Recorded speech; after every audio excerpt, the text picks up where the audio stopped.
There are some Italian mysteries that remain such even after almost 40 years.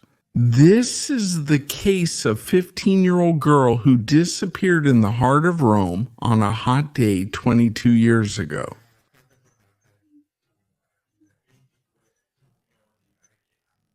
The story of Emanuela Orlandi is surreal.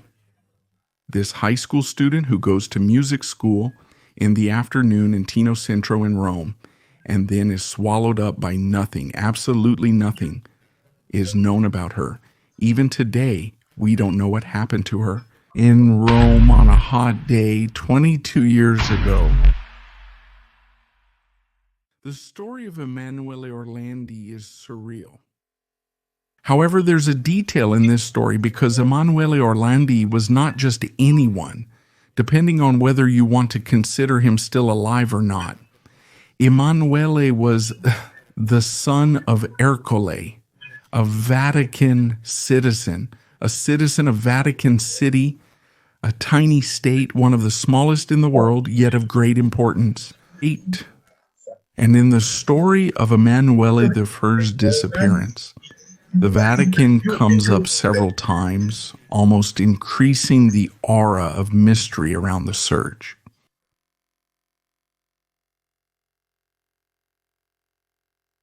On June 22nd, Emanuela Orlandi goes to music school.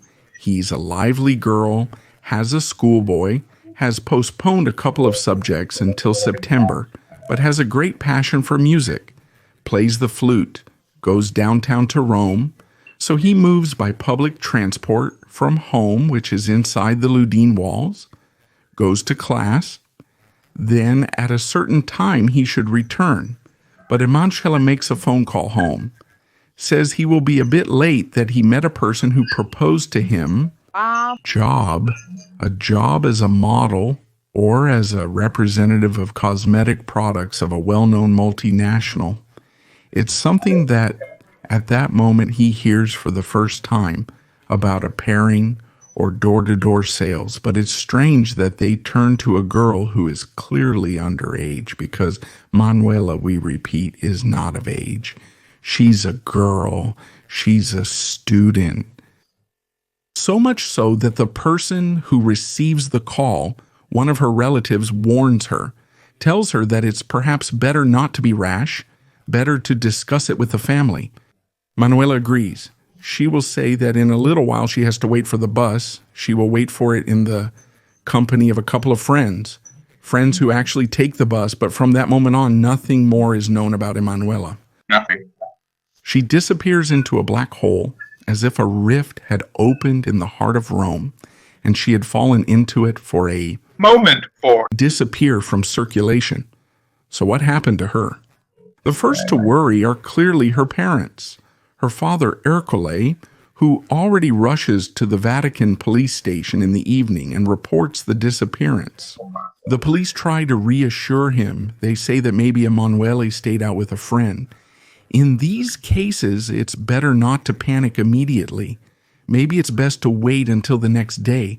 But even the next day, Emanuele doesn't return. So what happened? At that moment, the search begins. Who took Emanuela? Or who did Emanuela trust and was wrong to trust? Whose hands did she put herself in?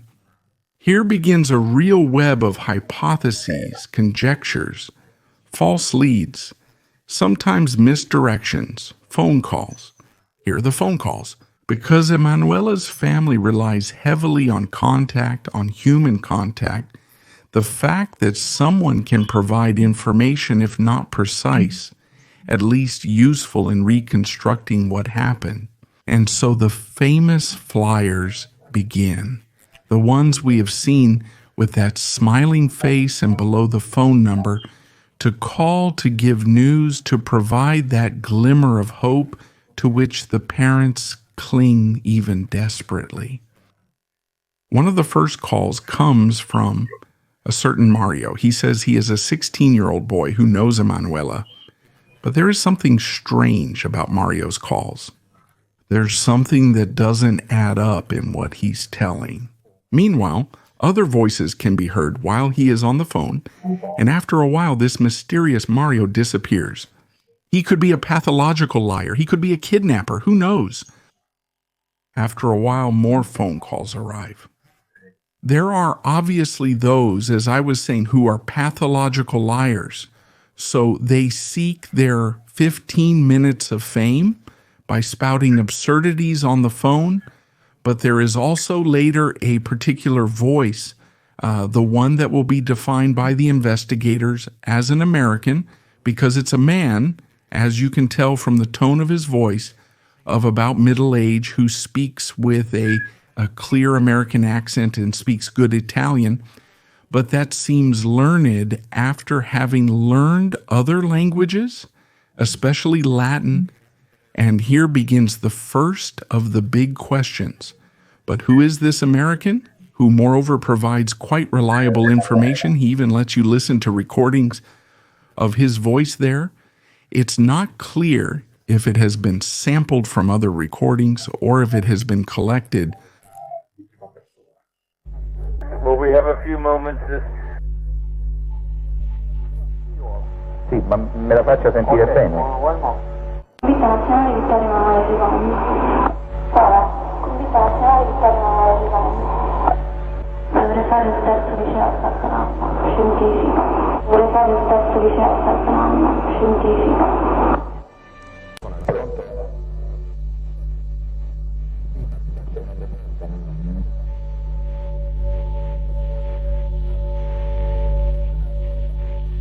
Yes, no? Will not fail to put themselves in contact with her. The girl is fine. At least tell me. Don't worry, I couldn't move forward now.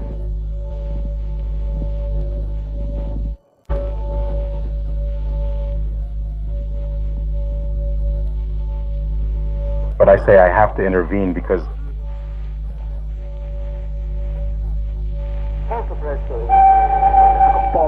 Who is this American doing a number?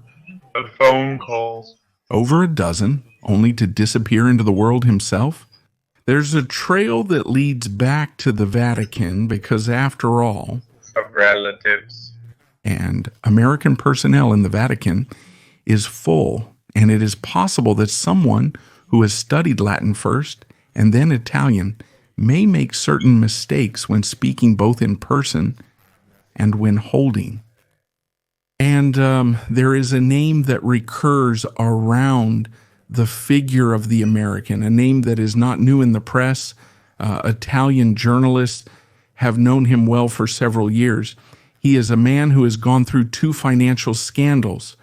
First, that of Sindona, when his deputy Mendini ends up in jail for a few weeks, and then the even worse one of the Banco Ambrosiano.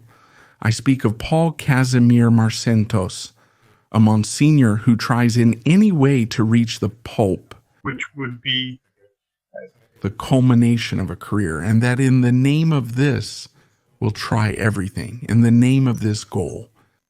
But in those days, the Vatican is shaken by so many tremors, by so many currents. We are in the 80s, almost halfway through the 80s. There are more currents in the Vatican. There is the current that is headed by the Secretary of State, Monsignor Agostino Casaroli, a rather tough man who tries to mediate, seeking the right balance between the many demands and the many wills that are stirring within the Vatican. There is the Opus Dei, which a few years earlier had the personal predatory agony for the order, an opus that becomes increasingly powerful within the Vatican that is seen by various prelates as a danger. Then there is Marcinkus, who is pursuing a personal ambition. And then there is him, the Pope, John Paul II, Carlo Boitigua, the Pole, who ascended to Peter's dream in the fall of 1978 after the very brief interregnum of John Paul I and Albino Luciani of 30 days in a singular way, and who is very busy in a, we could call it post-politics, a policy that looks a lot to the East, especially to the average Pole, where the The Solidarnosc movement, the Catholic-style union, has launched its open challenge to the communist regime. In short, there are many souls stirring in the Vatican, and there are many possible paths. There is also another one that appears a little later, and it is that of the Grey Wolves. But here we return to the Vatican, because in the spring of 1981, a few years before the kidnapping of Emanuele Orlandi, Ali Akça, a Turkish killer who is already killed in his homeland, for example, he killed the journalist Abdi Peci, attempted the life of the pontiff right in St. Peter's Square.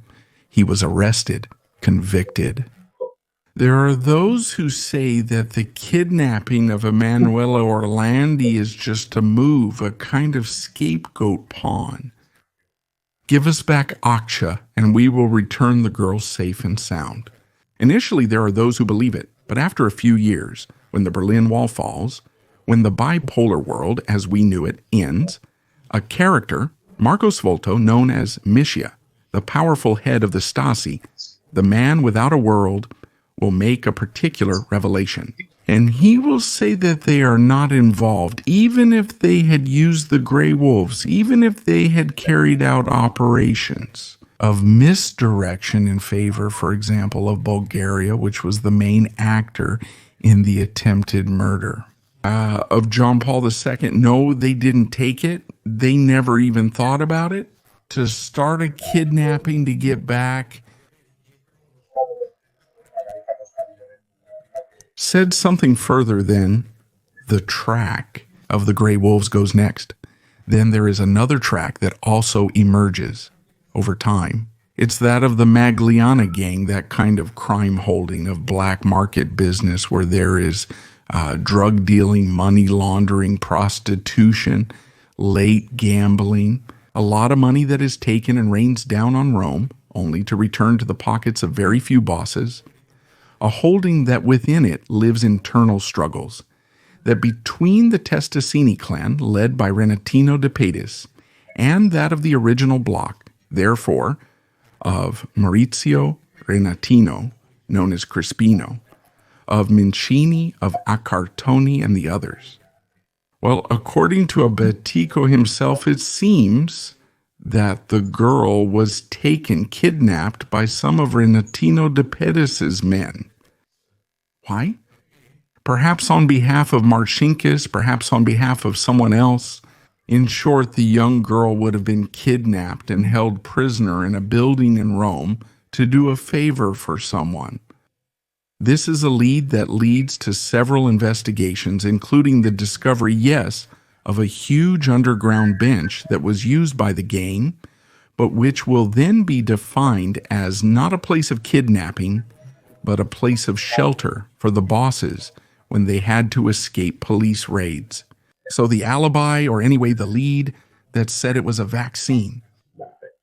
De Pedis has been dead for over 30 years now when two killers coldly killed him not far from Campo dei Fiori. However, De Pedis returns in our story, in that of Emanuele Orlandi, because there is a rather followed transmission in Italy on Rai 3, it's called. Who has seen it? It deals precisely with disappearances of people. One evening, a transmission call arrives from a voice that invites the host of the program and the listeners to deepen a certain burial in a church in Rome, in Santa Paulina. Go and see a bit who is buried there inside. Who is buried?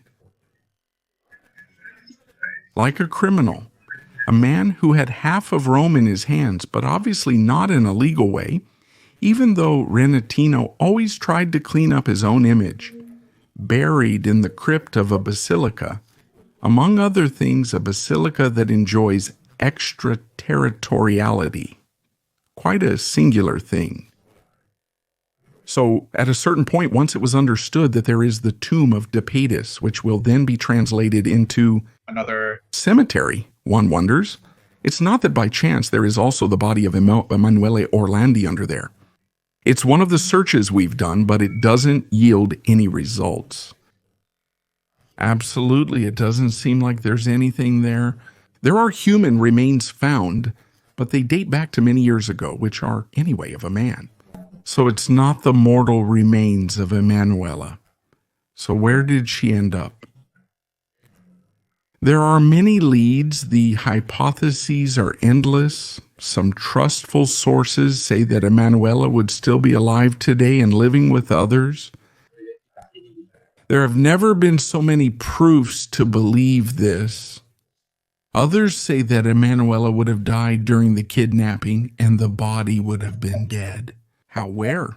Is it true that, for example, the Magliana gang intended to make bodies disappear? Just think of Nicolino Celis, one of the bosses of Magliani, boss of Acedia, who after practically breaking with the other former friends of the gang, is killed, and they go to disappear in an embankment. Even today, his remains have not been found.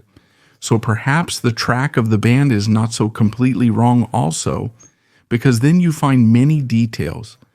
The fact that there was a green BMW near the school. Particular model. That was not seen much around, and that it seems to have been available in the car park of the gang, especially for the function of the headpieces of De Pettis. Not only that, the same Mercedes would have been taken in for repair because it had a window broken from the inside passenger side. There too, we must assume that there was a break inside the car. We don't know, but the doubt remains. Then there's the last lead, the terrible one, the one no one wants to talk about, which is pedophilia. It seems that there was a kind of clandestine group in Rome. Perhaps Emanuela fell into the network of gardens. Some say that Emanuela was killed during a party. I hope that's not the case. That would be the worst case scenario, especially for the family who still today has not stopped asking for justice and for the truth about the case. Because almost 40 years have passed and we still know nothing about Emanuela. At least the family would have the right to know what happened to that somewhat shy girl who loved to play the flute and who dreamed of a future, future that probably she could not have had. What happened to Emanuela? Where did she end up? Who took her? Why did they take her? We can't discuss him anymore. He passed away 15 years ago. Many others, Casseroli, he's not here either. John Paul II, he's not here anymore either. But then who can speak today? Some repentant members of the Magliana have said something. However, their statements have not always been corroborated. In some cases, it has been said that perhaps the abuse of narcotics has somewhat damaged their memory, thus making it so reliable in reconstructing historical events. But then, what happened? And above all, if there is someone who knows the truth, why haven't they spoken after all these years?